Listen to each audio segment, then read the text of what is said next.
Hi guys, and welcome to my review of the Rose Technics QTX. This is Rose Technics' current top-of-the-line IEM. Rose Technics is a company that was established in 2015, and they've always had as their main, let's say, declaration or motivation or reason for being there to make a difference. And what do they mean by this? Well, they've always tried to use novel technologies in the products that they've launched over the years, from ESTs to bone conduction. They've always had this relentless pursuit to find products which would stand out and become kind of timeless and not just be condemned to this almost obsolescence that is very common with the majority of HiFi products. You know, they are launched, and two months down the line they've already become obsolete. They've become no longer in you know, the latest, and they just go out of fashion. And Rose Techniques has made an effort to you know, guarantee that their products will become products that you will use for a long time. The QTX is the ultimate in terms of what they are able to achieve or to do, and it was tuned by the acoustic engineer, by a gentleman which is an acoustic engineer known as Mr. Yu, which was formerly from Fostex. So a lot of care was taken to make sure that this sounds as they intended it to sound. Okay, they wanted to sound special. I guess, well, that's the premise of any brand that has any pretensions of being renowned or famous or having some sort of success.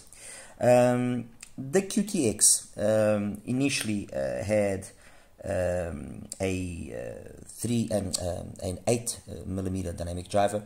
This latest one, from what I understand, has been upgraded. It now has a 10mm dynamic driver, so it has suffered that alteration. It's a 1+6, so it's a hybrid, and the rest, or the BAs being used, are Sonyan and Knowles, to my understanding. There's basically two BAs conferred to each part of the frequency, the spectrum. The two of them do the mid frequency and the low frequency, low frequency and mid frequency. So they kind of complement the dynamic driver.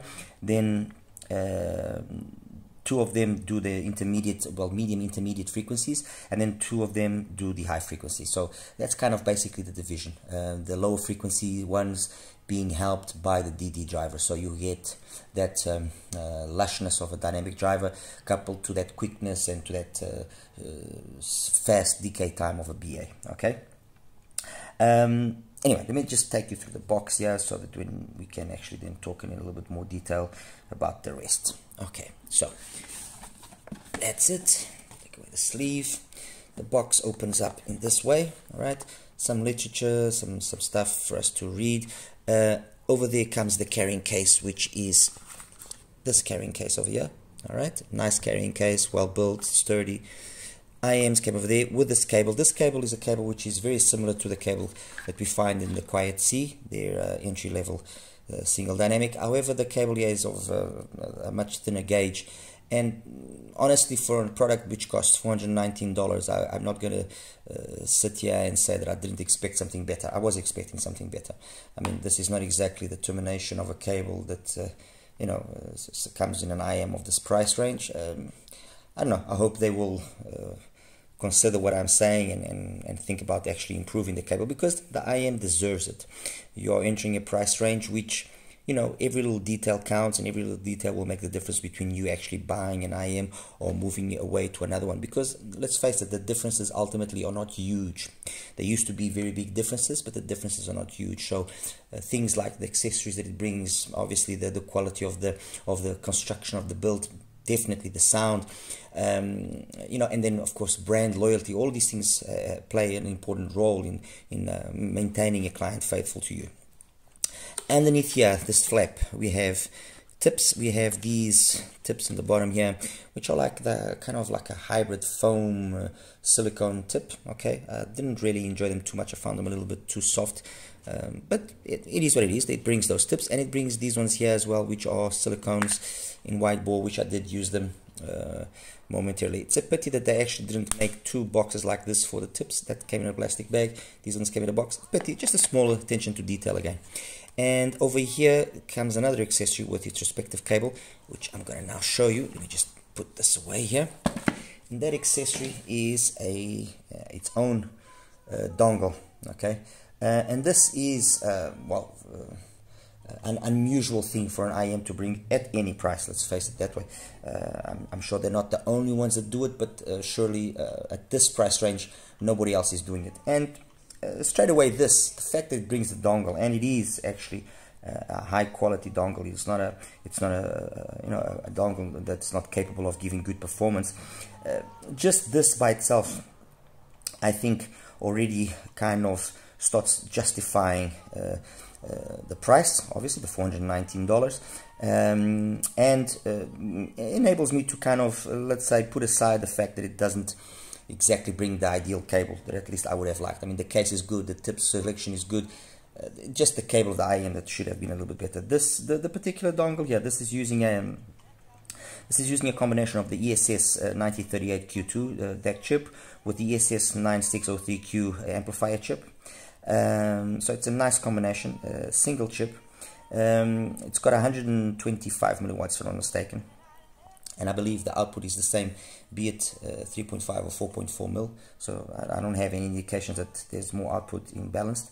And you know, it does the job. The reality is this: if you do not have anything else to power the QTX, which it's not impossible to happen, but you know, a person that does have the money to purchase a QTX will undoubtedly have a good DAP or another dongle or something. But if, let's assume that you don't have, you just have your phone, the fact that it brings this, and this costs around $70, so straight away is a plus point. So it minimizes that impact of that $419, let's put it that way. Okay, the dongle does sound good, and it does match the QTX nicely, although and I have to be very straightforward and open, the material or the dongles that I usually use, or the amps that I use, do extract a little bit more performance out of the QTX. I mean, the R2 500 with the M15, just the M15 by its own, you do notice that the M15 is a better dongle.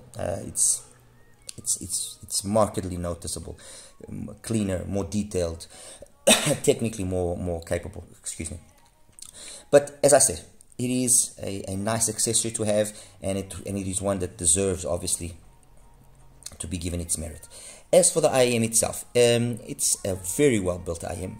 Of course, the cable is not the stock cable, as I've already mentioned. I'm actually using a XINHS cable here. Okay, nice termination. This is the sort of cable I think that would have done justice to the QTX. The QTX, I selected this finish. It's available in several other finishes actually. And having said that, again, this, you know, looks and aesthetic beauty, always something which is very relative, very subjective. But there are some selections that they have which I don't think do the QTX its deserved justice. You know, the nebula purple is pretty nice, and then there's another one which I believe it's called, let me see here, one second, not the Starry Silver, it's the pearlescent green. That's also pretty decent, but ultimately the one that I liked and I preferred was this one, which is the obsidian black. It's got this metal faceplate with these detailing on the actual faceplate, and the whole thing is black. It looks very smart, very classy, very understated. It's a normal sized shell, you know, nothing big, nothing really uncomfortable. Very nice to fit, fits beautifully, no issues. I'm using, as you can see, BGVP wide bore tips, so I'm also using wide bores like the stock ones, just these ones are a little bit more tough in their silicone, so they don't break up as easy, and they don't lose seal as easy. But I'm using the white bores because the white bores definitely do help the QTX. And that's basically it. I mean, it fits nicely. It's not fatiguing in the wear. It's well built. It looks the part. It looks like a product of this price. So nothing more really that I can say there. As for the sound, which is what we want to know, I'm just going to be comparing it with two IEMs, which have been two IEMs that have been quite talked about lately. One is the HiFiGO, the Okavango, also a 1+6. 9.6mm dynamic driver, 6 BA, some of them Sonian, some of them Knowles. It's got the tuning switches, which is not a plus or minus, but it does give you some options in terms of the sound that you can obtain and what you want. So, nice thing to have. And the other one is the Yanyin, the Canon 2. Again, switches to adjust the tuning slightly. 1+4 only this time. But again, also very well built, very well. Either one of them, actually all three of them, in terms of the build and the quality of the build, spotless. Fit is spotless on any one of them.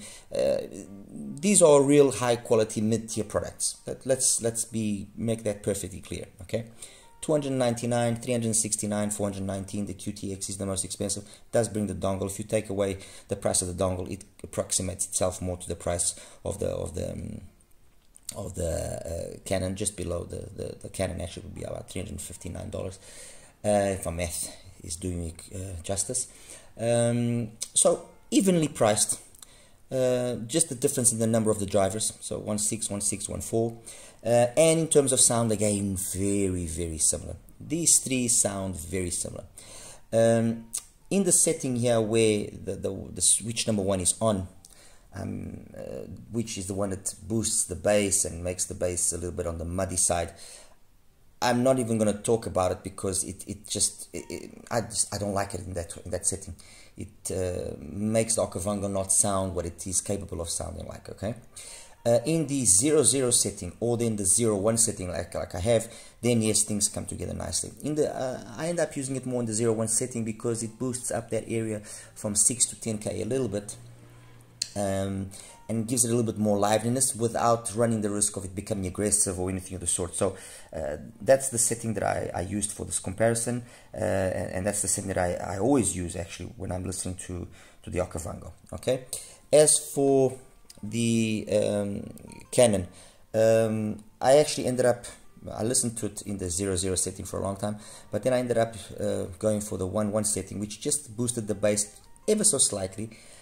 Because that's mainly the biggest difference between the two settings, and just made the sound that extra little bit more engaging, that extra little bit more satisfying. Okay, so that's the setting that I'm using here. Sound, okay. Bass here is very well executed. It's clean, it's detailed, it's a quick bass. It hits and stops, very quickly. I would say a little bit less mid bass than the Okavango. About the same as the Yanyin. I would consider it, the bass to me is more similar to the Yanyin, to the Canon 2. Mids on all of them are very equal. I mean, the differences here are minimal. It's not easy to tell the difference. I will give the QTX one thing, which is it is an easier IEM to drive, and I guess that's the reason why this smaller dongle does the magic. It is an easier IEM to drive, while the Canon is probably the hardest one to drive. Funny enough. And because it is the easiest one to drive, it is very easy if you don't if you don't volume match as well as possible. It is very easy for you to come away with the idea that this is the one that has perhaps the most open mids. No, the mids are very good on either one of them if you're paying attention to the volume that they're using. The differences then that come or that arise are the differences then in the treble and how that treble affects the rest of the range. Okay,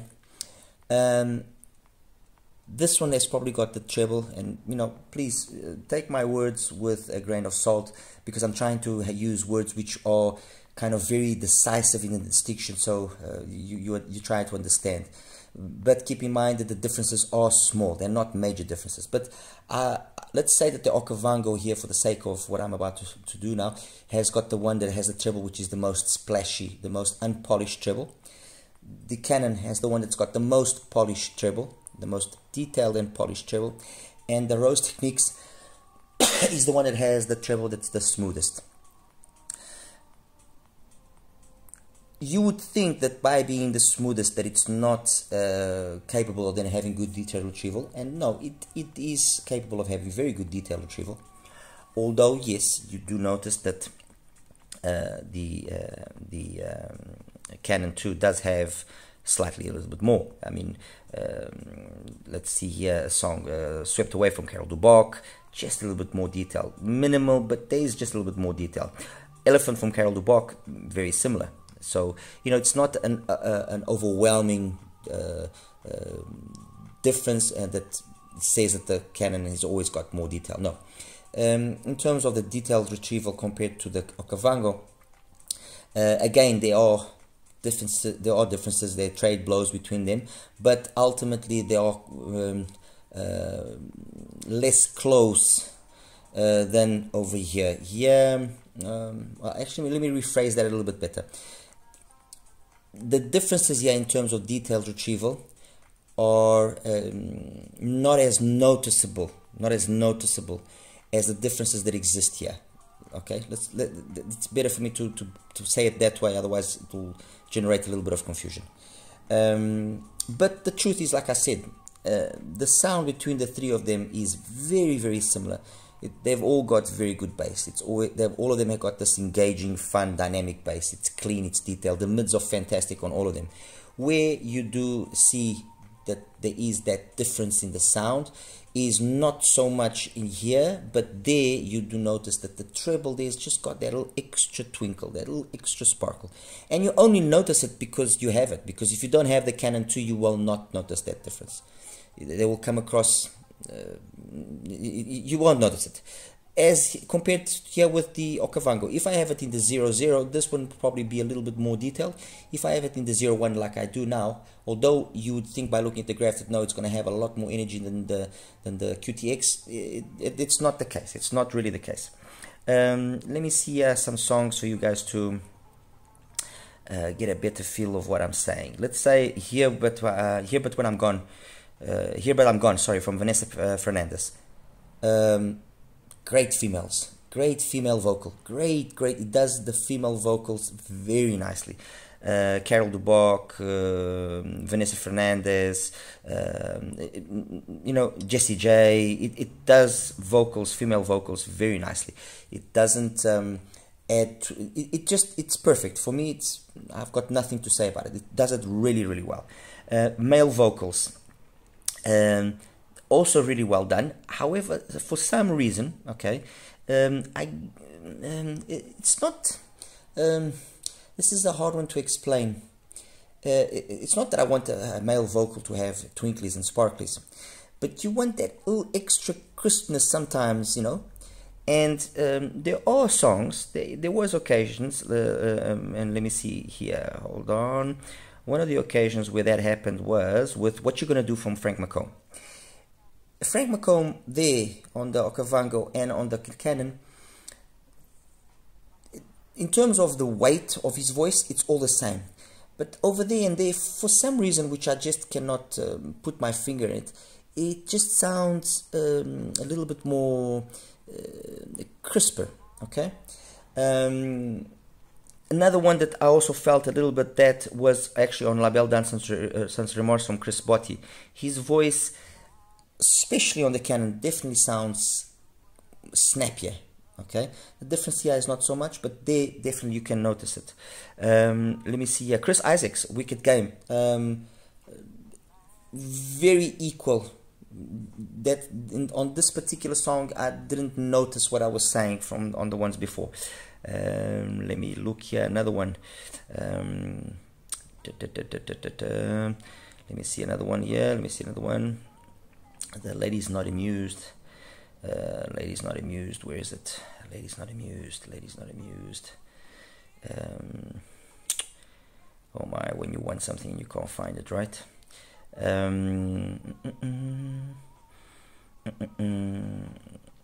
Oh, it actually feels good from Rashan Patterson. I was forgetting. That one actually sounds pretty good on the QTX. It actually sounds pretty good, and although it's a song that has got a lot of detail, you don't feel that it's missing. To be truthful, you don't feel that it's missing. Anyway, I guess that's enough. I think I've given you a general idea with regards to then the upper end, the treble, like I was saying, because it's smooth. Then there's no instances of any sibilance or aggressiveness or nothing. In that respect, it's perfect. Even in like, for example, a song like Save the Lizard from Joanna, which can get a little bit intense, I never suffered from that excessive energy that the song can have at certain passages, all right, from her voice. Now, technically, this is where perhaps I was expecting a little bit more, okay? You get a sensation of amazing soundstage on the Canon, excellent imaging, and the QTX has got decent soundstage, decent imaging. I would say more on par of, for example, an IM around the $200 bracket than necessarily an IM of $400. It could be just my ears, it could be what I'm listening to, but I was not particularly blown away by the soundstage and the imaging, to be totally honest. I wasn't. I was expecting a little bit more, okay? Having said that, in terms of the resolution and in terms of the detailed retrieval, they are better. They are more conducive with what, again, I was expecting, okay? But unquestionably, the best technicality is the timbre and the tonality. The timbre and the tonality sounds very correct to me. Everything sounds very realistic. If perhaps just a little bit overly done in the bass on certain occasions, but for the most, timbre and tonality is unquestionably the best technicality that the QTX offers. The resolution and detail retrieval are the next two, and then soundstage and the imaging are the ones that I was expecting a little bit more. Even mainly with the soundstage, it's just it doesn't give me that feeling of a huge stadium. Okay, it sounds good. It's really well done, but it's a little bit, it's a closed venue. Okay. Compared to the other twos, it's like I've been doing the comparison, you know, as we're going along. It is a competent IM. It does play well. It, again, like many other IMs at other different price points, faces very tough competition because I've only have two here, but there's plenty others. There's not only do we have the Okavango, but we have the Soundrhyme, the SR7, which is very similar to this. We have the Full Performer 8. We have even the Manga T2. It's a little bit older, but still that one is relevant. We even have the high senior, the Mega 5P Ultra, which is still an IM that makes sense to be compared here. From Soundrhyme, we have the DTE 500, which is a little bit more expensive. We have the ISN EST 50, which is again basically the same price as this. So there's a number of IMs priced the value of the QTX, which are very competent and very well done as well. So it's not an easy task for the QTX to carve its place. It's, as I was saying in the beginning, an IM that scores points with regards to other areas you know, good accessories. Cable could be better, but fine. Yes, it brings this dongle, which is another way of scoring points and attracting your attention. It's well built, and it has got a very competent sound. Okay, so I guess this would be an IM perhaps more directed to the Rose Technics fans, very much like Moondrop does a lot of its products, thinking about its fans first and then captivating new fans in second place. But this, I think, is an IM that definitely for the Rose Technics fans is something that they should at least consider listening to it, and then seeing if they in fact do consider it to be an upgrade over the QT9 MK2. The QT9 MK3, when I have it, I'll do the respective comparison. But it is not an easy IM for me to just outright say, no, go out and buy and get it because it makes sense. No, it's got very good things going for it, but you need to, if possible, listen to it. All right. Anyway, guys, let me just now show you quickly the graph, and then we'll wrap it up. Hi guys, welcome now to the graph section of the QTX. Okay, left and right channel are up. As you can see, they're almost perfect. I mean, there's really not much. There's minor difference here in the base, not even a dB. Same thing over there, same thing over there. I mean, minimal. I would, this for me is a solid 9.5 out of 10 in terms of channel balance. So nothing to be said there.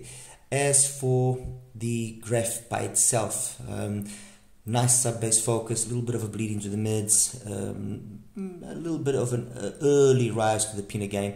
Peaks initially at 1.7, 1.8, carries on, then peaks at 3.